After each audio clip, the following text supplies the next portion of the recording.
Hey, I'm Lydia Isnanto, and this is Dreampreneurs Chat. It's a show where I chat with dream chasers all around the world who make their passion their paycheck, loving the risk they took, and the job they do.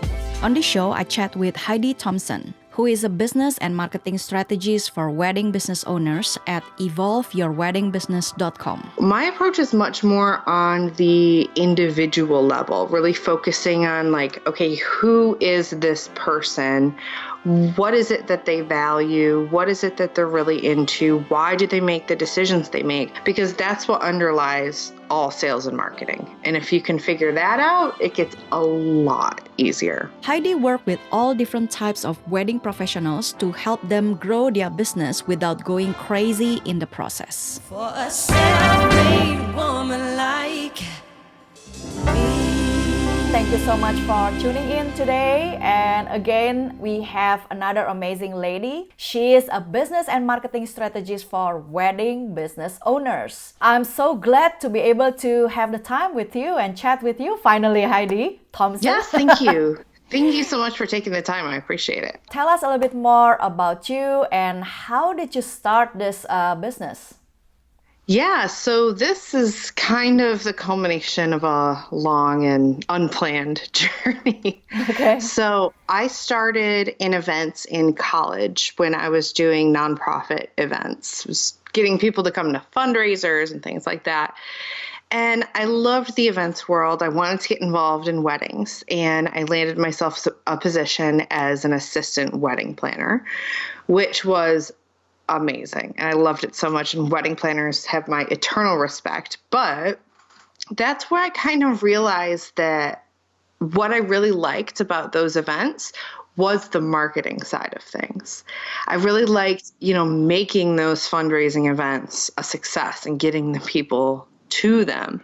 So there was a lot of transition in my life at the time I got married. I moved to England. I was working in marketing, all sorts of different products and services. And I noticed that there was a gap in the market over there where what the wedding media was doing and what bridal shows were doing were very Cinderella, white and fluffy. But that's the exact opposite of what people were trying to do at the time. People wanted something more personal and something different. So I started the Alternative Wedding Fair to bring together couples who wanted something different and wedding professionals who were just doing completely amazing creative things. And I was spending a lot of my time coaching the exhibitors at my shows because I was super into marketing, so I assumed everybody was, and that is not the case. And that's really how this business was born, was branching that, industry that I love, and that if wedding professionals were paid on their, creativity, they'd all be millionaires. But really, it's the marketing that gets you the clients. I mean, that's amazing because before I moved to US, I came from Singapore. Okay. Yeah, so I'm originally Indonesian. I live in Singapore for 15 years. I was a wedding photographer and videographer for 10 years. That was crazy, insane I love the creative side of it, but then the marketing side of it, it just took so much money until in the end of the day, I realized that I don't have any profit from this business. And I think I read a little bit about you, that you mentioned about clone your best client. That is a book actually that you wrote. Yeah. Am I right to say? Yeah. Yeah. And that is so great. For the entire of 10 years, I never can imagine how can I clone my client, which Yeah. in the wedding industry, we did our best and the client's so happy, but then they are just once in a lifetime kind of client, right? So maybe you can talk a little bit more about the book that you write, this is such a great strategy and ideas for, I'm sure, for other wedding industry, wedding planners, makeup artists, wedding decorators, basically almost everything that need to learn about this. Maybe just a little bit of a preview of what is that actually. Yeah. Yeah. And you make a good point. You know, the wedding industry is a weird one where Yeah. you have a client and then they're gone. Like there's Yeah. no repeat business from Yeah, that client exactly. unless it's like for a photographer, unless you're doing like family photos later on. But there's no exact repeat business for that industry. It's weird. It's a very strange position to be in. And the whole idea behind Clone Your Best Clients is twofold. One, that the best resource that you have for your marketing that is largely untapped in almost every business are the existing people that you've worked with, and actually talking to them and asking them questions and figuring out how you can find more of them in the world. And the other side of it is really looking at ideal clients in a different way. So a lot of people look at it, and I think a lot of people were taught that, you know, you have this exercise where you have like a demographic and, you know, are they male or female? How much money do they make? And that's pretty much it. But that doesn't really help you with your marketing. You know, what do you do with that information? So my approach is much more on the individual level, really focusing on like, okay, who is this person? What is it that they value? What is it that they're really into? Why do they make the decisions they make? Because that's what underlies all sales and marketing. And if you can figure that out, it gets a lot easier. Apparently this is like something that's affordable to do, like for the wedding business. Like I can't imagine like I put like $4,000 for a little bit piece of advertisement in the magazine, which in the end of the day doesn't even give me any leads, because like they don't know me. But this is amazing because like you maintain relationship with the person that knows me or knows you, and a person who have a good testimony about your work, your service, and satisfied with you. Yeah, that is such a great idea. Okay, so for Dreampreneurs chat, like this is actually not all in the wedding industry. So I'm sure there are a lot of people that curious, like how long have you started this business, and how do you invest in, or you start with literally zero money, with this kind of business? Yeah, so I made the transition into this business from the wedding fair in 2012. And it took me some time to kind of find my footing and decide what I was going to offer, how I was going to do it. And in terms of my business model, that has shifted from I was doing just one-on-one coaching. And then I moved into courses, but then I noticed this really frustrating gap where the people in my courses needed the coaching, the people in my coaching needed the courses.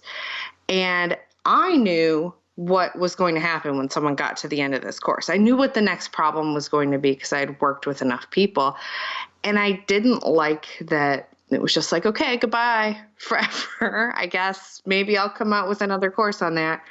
So about 2.5 years ago, I transitioned to a membership model where I could bring all of the courses, all of the training, group coaching, accountability, all of those different pieces together into one place so I could serve people over a period of time as opposed to just being on like one specific issue. How do you get yourself equipped or get the new ideas? Like, how do you get that support system? Well, I think in Austin we have a lot of women business event talks, panelists, but how do you get like this specifically towards your need, which is you like weddings and you want to do something in weddings? So how do you get that support system for you yourself as a women entrepreneur? Yeah. So personally, for me, I have made some awesome friendships in the industry with people who are doing things similar to what I'm doing, but that are complementary. So like one of my very good friends is a sales coach and just does sales, and she's phenomenal with in-person sales. So, I can turn to her and we both know the kinds of people that we work with, so it definitely helps. And I'm a big fan of being friends with those people who are not, I mean, I guess you could look at them as competitors, but they're not offering the same thing. They're offering something that's complementary to what you're doing, but they know enough about the people that you're targeting and the business that you're in, because the model is, they're all teaching style businesses. So it would be kind of difficult for me to turn to someone who doesn't have any experience in that style business and expect to be able to get feedback. So it's been really good for me to develop friendships with people in my industry who are, like open, kind, awesome people, and who are willing to, have that mentality that, we're better off together. We're better off helping each other out. That's definitely priceless to have that community or friendship even. So maybe you can share one challenge in this business, and then how did you overcome it, or, like overcome your own burnout in that sense, yeah. It's funny because I've noticed this year especially, all of the challenges that I've come up against have been in my own head, which are always tricky. So, I had resistance to outsourcing for a while, not thinking I would have enough. And oh my God, it's the greatest choice I ever made was actually, hiring a virtual assistant and having her be able to take some of that burden so I don't have everything on my shoulders. But, some other things are like, I resisted for a long time closing my membership, and now I've changed it to where I launch it during certain periods and then it's closed. Because I don't know, I thought I could be smarter than human psychology and be the urge to join something when it's closing. And I still don't fully know why I did that. I don't know, maybe I was scared of what would happen, but you can always open it back up. It's not that big of a deal. So those have been the things for me. And another one, like mindset wise, I noticed for myself that I was taking almost like personal responsibility for the results of my students. So then when I went to try to market to bring in more members, I was holding myself back because I felt like I couldn't take on that burden for so many people when I shouldn't have been doing that to begin with. Yeah, it's funny. It's been an interesting stage of business where it's all in my head. I've been doing a lot of reading and a lot of work on mindset, because I won't say it was like easy getting here, but I didn't run into like the weird mindset stuff until I got to this point. And then it's like, okay, I want to go this bigger. That's getting in front of more people. That's doing more things that aren't the most comfortable thing in the world. And that's definitely challenging. That's something I'm continuing to work through, but just noticing when I'm doing something like that, like if I'm procrastinating, and then stopping to ask, okay, what am I hiding from right now? What should I be doing that I'm not doing? That habit has really helped me stay on track when I start to veer off to the side. I think it's happened to me too. Sometimes my head like, what actually am I doing right? It's funny. And it's the fun thing about doing our own business is, we get to set our own goal. Even though it's a mistake, it's still a journey, it's still an adventure. And then, hey, come on, we start again, It's like everything is our vision, and we are like having adventure in our visions. But the challenge is we are on our own. We might have like support group or women or therapists, or something. But then we are in this business 24/7 every single day, and it's amazing. Like you mentioned that you take the burden of your one of your member. I think that's most of women, we have that, we have that, we want to nurture our product, our clients, our people. Like we take personally because basically that's our women nature, that we want to help, like we want to give all out. But then the boundary that we have to learn to set, that is something really great. Like I just watched from Brené Brown lately about vulnerability, that important to also have the boundaries. So how do you set yourself to keep yourself healthy, in the sense like you taking care of yourself, do your own self-care, to be able for you to serve in this line for long term? So, I mean, when I catch myself now slipping into thinking I should do more for someone, because I think as women, we tend to over deliver. Yeah. I really try to check myself against the idea of whose responsibility does this fall under? Am I in my responsibility? Did I, do what I said I was going to do? Did I provide value in that way? And all I can do is pass the baton, for the relay, but then that person has to grab it and they have to keep running with it. So I think identifying that line has been really helpful, of like, this is where I'm passing it to you. Yeah. And you have to take it and run with it from here. And I will support you, but I can't do it for you. Yeah. And in terms of self-care, I mean, I see a lot of people, and this scares me a little bit, say things like, oh, like hustle, hustle, hustle. I'll sleep when I'm dead.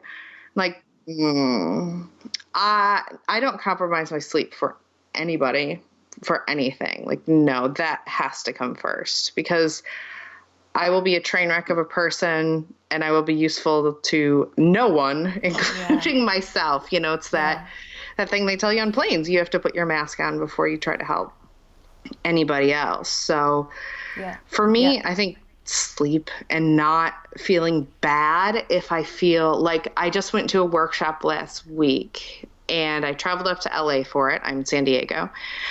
And in the moment, I was like super energized, and it didn't actually hit me until about 2 days after I got back how taxing it was on my brain, because it was like strategy for like 12 hours a day. Yeah. And so I just like slept all day on Sunday, and I was just like, this is what I need right now, and that's fine. I'm not going to try to force it. If I know that, like, this is my body telling me that I need to just lay around and watch Netflix, Yeah, I like that. I mean, that's what I turn to too, like Netflix and wine. So that's the most beautiful things, So after all that you have been going through, so do you still like what you're doing? Like, do you still can say that this is what I'm passionate about? I love it. And honestly, even if it wasn't this, even if I got to a point where I didn't like what I was doing, I think I would have to transition to another business, because at this point, I think I've ruined myself as being an employee for anybody. I think I have to be running a business at this point. I can't imagine myself go back to the corporate world, 9 to 5. Yeah. It's just hard, like after 20 years by myself, I mean, that's a huge change. That's a huge shift. And you get so much freedom when you work on your own. Exactly. I would not give that up for anything. Yeah, even though you work more hours sometimes than the corporate world, but it's your own, like it's your own business. Like you're just loving it. Yeah. Yeah. And you can always choose to work less. You can choose to do things differently. You can choose to outsource. And that's always a good reminder to have, is that, you do get a choice in the matter. Yeah. Right. So, Heidi, there's one actually questions that I'm curious about, because like your line is like you can do everything online. You can help people, equip people in marketing, everything online. Have you ever thought about digital nomading, which is now is really a current trend to people to do everything online from Bali? Yeah. So, could you share, like, have you ever have thought about that, or even have you experienced that? And yeah, what does that looks like? Yeah. So I really considered it. When I first started my business, I thought that was the goal. But I didn't realize how much I like having a home base. So Yeah. I like traveling and then coming home. All right. All right. I just really, I like my own space. I like my own bed, all Yeah. of those things. Yeah. And I don't think I want to give that up, but I do love traveling, and the fact that I can work from anywhere has come Yeah. in. Oh my God, it's been a godsend. There have been times where it's like, oh, okay, like a family member is sick and you have to fly hours and hours to go visit them and help them and take care of them, but you can still keep your business running. It doesn't have to just be that like you abdicate it completely. So that kind of flexibility I love. And Heidi, did you coach like any wedding professionals in I the do. like and any planners, photographers, videographers, or makeup, every wedding Everything. industries? Yeah. Yeah, and so in terms of the percentage of your clients, like so far, do you have more wedding planners as your client, or wedding artists, or Yeah, the two top groups are definitely wedding planners and photographers. yeah, wedding planners and photographers. Yeah. And so how do you find coaching them in the marketing ways? Like, is it the same, or is it the same strategy, or it's totally It's personalized differently according to their professional? Yeah. it's pretty similar. I mean, the marketing side of things, the business side of things is pretty similar across the Okay. board. There are some things that I notice more in certain types of professionals than others. Like I noticed that photographers like to get technical with their language. You gotta be real careful with that. Like little things like that, little tendencies. Yeah, yeah, Yeah. yeah, yeah. That's true. That's true. All right. So Heidi, if for dreampreneurs out there who probably still finding out their passion and not sure if this is the right one, or is should I do this, or should I do that, or should I step out from my full-time corporate job and start business full-time?